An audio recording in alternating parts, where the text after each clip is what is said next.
Weighted average profit method. अब ये जो है एवरेज प्रॉफिट मेथड का ही थोड़ा सा अमेंडमेंट कर दिया हमने, इसमें थोड़ा और इसको अच्छे से बना दिया। ठीक है, अब इस मेथड में क्या करते हैं, वेटेड है तो यानी कि वेट्स असाइन किए जाते हैं। किसको, हर साल को वेट असाइन किए जाएंगे। हमारे पास काफी सारे जो साल होते हैं, ठीक है, काफी सारे ईयर्स होते हैं, तो उसको हम वेट असाइन करते हैं। जैसे 1 2 3 4 मैक्सिमम क्वेश्चन में ये वेट जो है वो गिवन ही होता है। सबसे ज्यादा वेट जो है हम उस साल को देते हैं जो सबसे करंट में चल रहा हो। ठीक है, जो सबसे न्यू ईयर हो उसमें जो है हम उसको ज्यादा वेट देते हैं। अब देखो जैसे 2010 11 12 13 है, तो सबसे ज्यादा वेट जो है देखो 1 2 3 4 सबसे ज्यादा वेट किसको दिया है, जो इसमें से सबसे नया है, यानी कि सबसे करंट में क्या है 2013 है, तो हमने 2013 को सबसे ज्यादा वेट दिया है।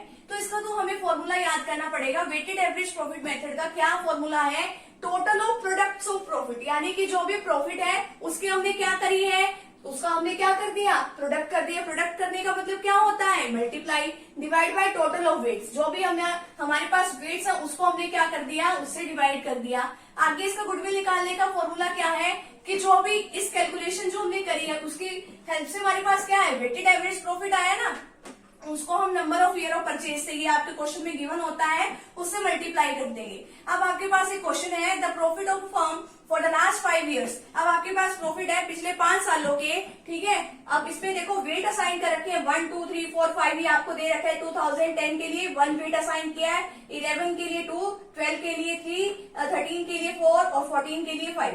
ये आपके हर साल की प्रॉफिट है। अब प्रॉफिट देखो 43,000 50,000 52 65 85 ये सब आपके क्या है, प्रॉफिट्स है। ठीक है, और ये क्या है, आपके वेट है। अब आप जो प्रॉफिट है और जो वेट है उनको आपस में क्या कर दोगे, मल्टीप्लाई कर दोगे, यानी कि इसको प्रोडक्ट कर दोगे। अब देखो ये ज्यादातर मेथड उसी केस में निकाला जाता है, या तो आपके प्रॉफिट जो है लगातार बढ़ रहे हो या फिर लगातार आपके जो प्रॉफिट्स है वो कम हो रहे हो, उस केस में आपका जो प्रॉफिट है निकाला जाता है। अब इसमें क्या है, ईयर एंडेड 31 मार्च 2010 11 12 13 14। अब यहाँ पे आपको प्रॉफिट्स दिए हुए हैं। प्रॉफिट्स कितने हैं, 2010 के लिए 43,000 है, आगे 50,000 है, आगे 52, फिर 65, फिर 85।